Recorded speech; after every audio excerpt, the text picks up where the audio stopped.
En 1764, dans les montagnes reculées du Gévaudan, en France, une créature commence à semer la terreur.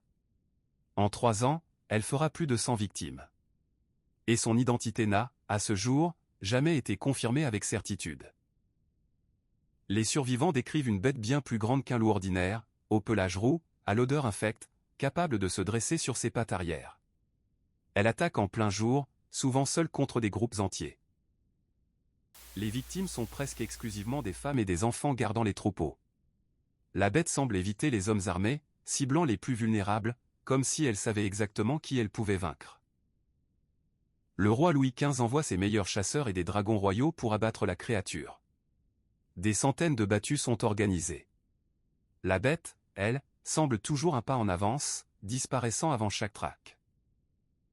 En 1765, un chasseur abat un loup immense, officiellement présenté comme la bête.